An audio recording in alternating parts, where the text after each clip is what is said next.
Good morning, good afternoon, good evening my dear friends, welcome to my channel the travel man. मैं हूं वसीम भारद्वाज, आपका host दोस्त, और मैं हूं एक ब्यूटीफुल जगह पे, grand world in फ्यूकॉक island.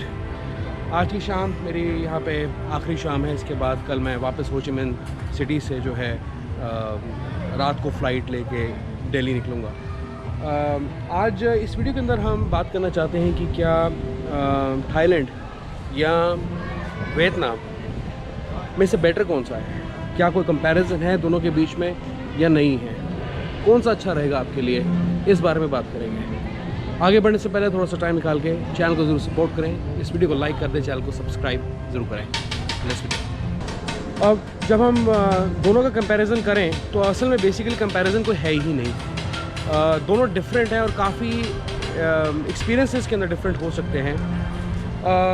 Depend करता है कि आपकी प्रेफरेंस, आपकी चॉइस क्या है, ठीक है ना।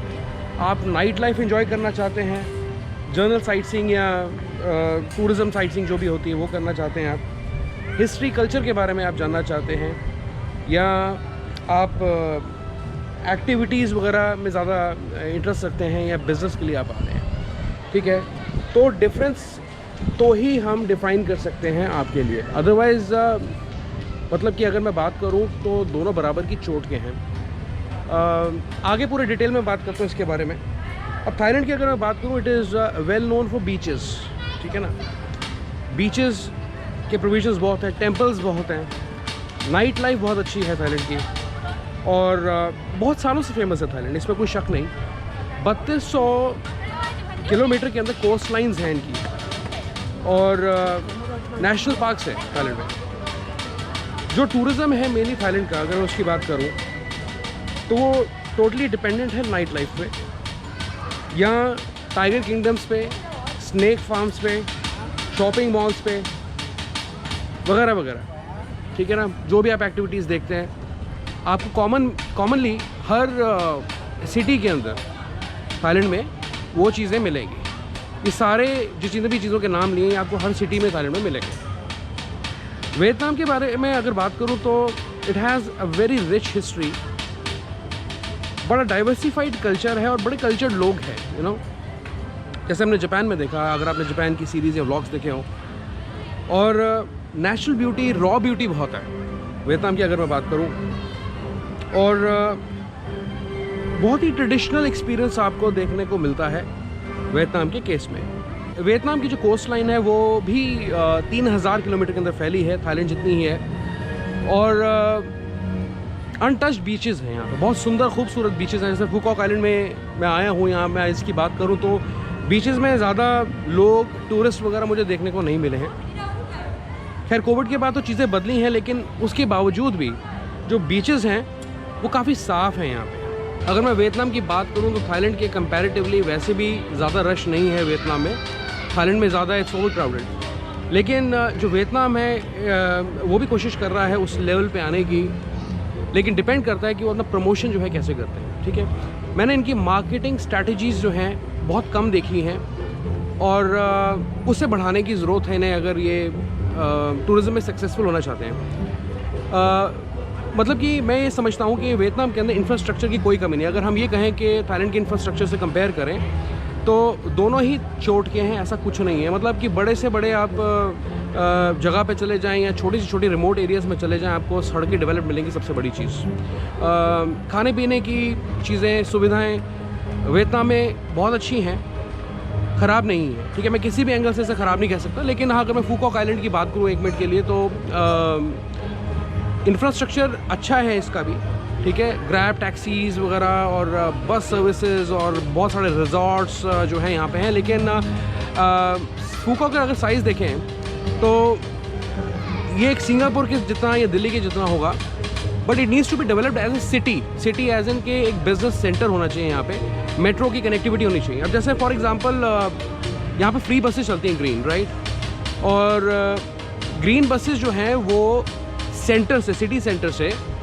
नॉर्थ के अंदर घूमती हैं, पूरे एक सर्किट में घूमती है, नॉर्थ टू सिटी सेंटर, ठीक है। लेकिन साउथ में फ्री बसेस की सर्विस नहीं है, और साउथ के अंदर सबसे बड़ी चीज़ जो मैंने देखी है, जो कि जहाँ मैं खड़ा हूँ इससे भी बेहतरीन, वो है सन वर्ल्ड, ठीक है।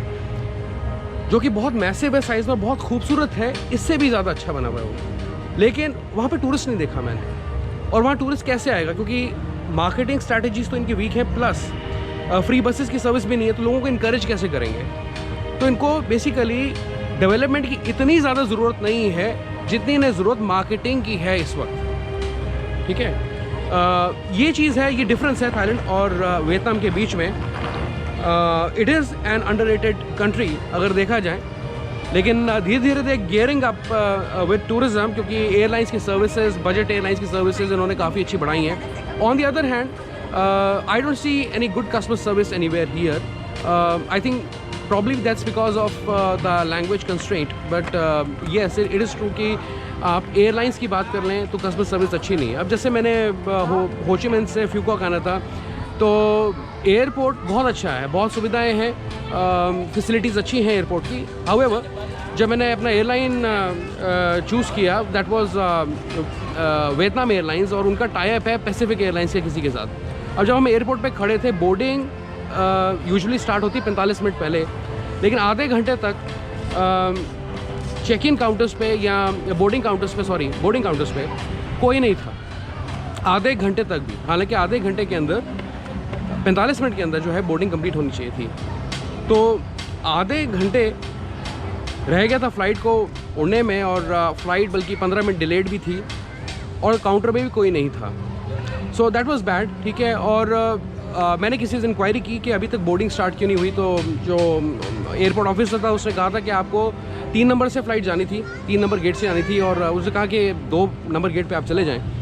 तो मैं वहाँ गया, और जितने भी पैसेंजर्स थे उस फ्लाइट के, वो 3 नंबर पे खड़े थे, उनको पता ही नहीं था, उनको किसी ने बताया भी नहीं। सो ये चीज़ें जो होती हैं ना, ये चीज़ें इन्हें चेंज करनी चाहिए। फ़र्स्ट ऑफ ऑल जो लैंग्वेज बैरियर है उसे that needs to be eliminated to some extent at least, ताकि टूरिज़्म में ये लोग अच्छा कर सकें। अगर मैं हो ची मिन्ह सिटी की बात करूँ, ये लोग मेट्रो भी स्टार्ट कर रहे हैं। बहुत सारे स्टेशन आपने शायद व्लॉग्स में देखे होंगे, या मैंने अभी व्लॉग्स नहीं डाले हैं, तब डालूंगा तो देख लेना। लेकिन अभी उसकी जो ओपनिंग है इन्होंने पोस्टपोन कर दी। उसका रीज़न ये है कि जो मेट्रो स्टेशंस हैं उसमें एग्ज़िट गेट्स ही नहीं है, ठीक है। तो मान लीजिए कोई इमरजेंसी की सिचुएशन आती है तो एग्ज़िट गेट ही नहीं है। सो ये एक ड्रॉबैक है जिसकी वजह से अभी इन्होंने पोस्टपोन कर दिया। अभी इस चीज़ को कैसे ठीक करते हैं, फाइट करते हैं, it is up to them. I think there is some kind of mismanagement everywhere when it comes to the tourism sector. तो थाईलैंड के केस में BTS है, लेकिन यहाँ पे भी अब हो ची मिन्ह में मेट्रो शुरू हो जाएगी किसी भी टाइम, लेकिन पोस्टपोन हो गया है, ठीक है। अगर मैं दोनों का कंपैरिजन करूँ तो थाईलैंड ज़्यादा एक्सपेंसिव है और पहले से भी ज़्यादा हो चुका है, और अब तो इन्होंने टूरिज़म टैक्स भी लगाना है सितंबर से। वेराज अगर मैं वियतनाम की बात करूँ तो डायरेक्टली आप फ्यूकॉक जाएँ तो वीज़ा फ्री ट्रैवल कर सकते हैं। अगर आप फ्यूकॉक नहीं आते, हो ची मिन्ह जाते हैं, तो वीज़ा भी 1800 रुपये के अंदर आ जाता है इनका, ई-वीज़ा, और 4 या 5 वर्किंग डेज़ में आ जाता है। और ट्रांसपोर्टेशन भी काफ़ी सस्ता है, ग्रैब टैक्सीज़ वगैरह सस्ती पड़ती हैं आपको वियतनाम में कंपैरेटिवली, अगर मैं बैंकॉक की बात करूँ। लेकिन Bangkok has an edge because वहाँ पे भी मेट्रो चल रही है, तो रैबिट कार्ड आप बनवा के ट्रैवल करते हैं। पर हो ची मिन्ह में भी जो ट्रेन है वो स्टार्ट हो जाएगी। मैंने बहुत जगह स्टेशन देखे हैं, स्पॉट किए हैं। Last but not the least, Vietnam safe है, सिक्योर जगह है। मतलब स्कैम्स होते हैं, ऐसा नहीं कि स्कैम्स नहीं होते वियतनाम में, लेकिन बहुत ही छोटे लेवल के स्कैम्स होते हैं। लेकिन अगर मैं थाईलैंड की बात करूँ तो थाईलैंड में क्राइम रेट जो है थोड़ा स्लाइटली हायर है, ज़्यादा नहीं है, थाईलैंड में भी कंट्रोल्ड है, लेकिन क्राइम रेट थाईलैंड में ज़्यादा देखा गया है कंपैरेटिवली वियतनाम के। तो ये चीज़ वियतनाम को बहुत सेफ़ बनाती है, and I think it is a wonderful destination for the family specially, और यहाँ सोलो ट्रैवलर्स और people who are travelling solo for the first time. तो मैं समझता हूँ कि वियतनाम आपकी पहली डेस्टिनेशन हो सकती है, थाईलैंड भी हो सकती है, लेकिन वियतनाम आपके लिए थोड़ा सेफेस्ट ऑप्शन भी रहेगा। 1 मिनट के लिए अगर मैं वियतनाम की स्कैम्स की बात करूँ तो जैसे छोटे मोटे स्कैम्स की मैं बात कर रहा था, तो जितने भी टैक्सी ड्राइवर्स, खासकर मेरे जैसे बंदे को जो मैं सोलो ट्रैवलर हूँ, फैमिलीज़ को तो फिर भी इतनी ईजिली अप्रोच नहीं करते, पर ये चीज़ किसी के साथ भी हो सकती है कि सड़क पे चलते चलते आपके सामने बाइक रुक जाएगी, मतलब कि मैं आपको यहाँ छोड़ दूँ, वहाँ छोड़ दूँ पूछेंगे, और मतलब कि 500, 600 रुपये, 700 रुपये मांगने की कोशिश करते हैं लोग, ठीक है। और मैं आपको कभी भी सजेस्ट नहीं करूँगा कि आप विदाउट ग्रैब या विदाउट ऐप जो है बुक करें अपनी कैब, जो भी आपने बाइक लेनी है या टैक्सी लेनी है तो ऐसा ना करें, बिकॉज यहाँ पे आपके लुटने के चांसेस ज़्यादा बन सकते हैं, टू बी वेरी ऑनेस्ट, क्योंकि ये बहुत डिमांड करते हैं पैसे। अगर आप कोई अप्रोच करते हैं डायरेक्टली तो उस चीज़ को आपने अवॉइड करना है यहाँ पे। दूसरी बात ये होता है कि कुछ ऐसे ड्राइवर्स भी हैं यहाँ पे जो कि ग्रैब की एप्लीकेशन खोलते हैं और आपको दिखाते हैं कि आप जहाँ जाना चाहते हो तो ग्रैब में जो उसकी प्राइस है वही प्राइस मैं आपको चार्ज करूँगा, लेकिन ये बिल्कुल गलत है। वो क्या करते हैं, ट्रिक होती है उनकी। ट्रिक ये होती है, मैं आपको बता दूँ कि ये लोग आपने जहाँ जाना उसके पास एग्जैक्टली आपको नहीं उतारते, आपको पता नहीं चलता, ठीक है, और ये वहीं पे खड़े रहते हैं, आपको छोड़ के, आपको ड्रॉप करके वहीं आसपास खड़े रहते हैं। अब आप कहीं पे भी जाएं और पूछें कि मैं सही जगह आया हूँ, तो हो सकता है कि आपको कहें कि नहीं, आप गलत जगह हैं, आपको कहीं और जाना है। थोड़ी देर बाद आप उस जगह को जब छोड़ते हैं, आगे बढ़ते हैं, तो आपको जब रियलाइज़ होता है कि आपके ड्राइवर ने आपको गलत उतारा, तो वही ड्राइवर आपको दोबारा भी मिल सकता है और वही आपको पूछ सकता है कि अच्छा यहाँ नहीं है, वहाँ नहीं है, अच्छा मुझे समझ में नहीं आया, क्योंकि लैंग्वेज प्रॉब्लम तो है ही है। अब आप उसी ग्रैब को दोबारा बुक कर लेते हैं। ग्रैब नहीं होती, ग्रैब से तो आपने बुक ही नहीं किया, आप ड्राइवर की कैब को बुक कर लेते हैं विदाउट ग्रैब, ठीक है। वो आपको फिर ग्रैब की एप्लीकेशन खोल के दिखाता है फेयर, वो भी उतना ही होता है जितना आपने ऑलरेडी पे कर रखा है, ठीक है ना।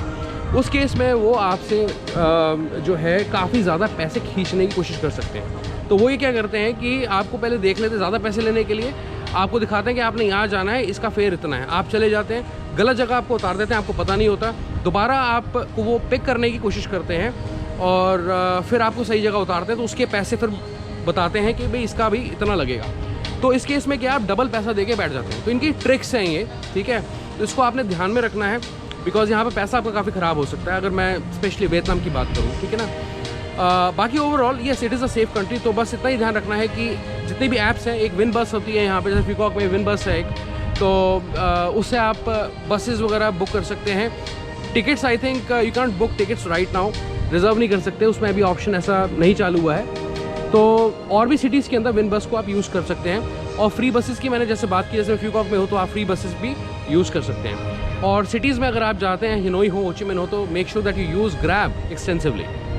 अब थाईलैंड के केस में नाइट लाइफ की बात करें दोबारा से, तो ऑफ कोर्स बीचेस बहुत अच्छे हैं और नाइट बार्स हैं, क्लब्स हैं, मसाज सेंटर्स हैं, ठीक है। और अब जो कैनबिस की लीगलाइजेशन है उससे और भी फ़र्क पड़ा है थाईलैंड की टूरिज़्म में। वेयर एज अगर मैं वियतनाम की बात करूँ तो बहुत ही रिलैक्स और सोशल अप्रोच है वियतनाम की टूरिज़्म को लेके।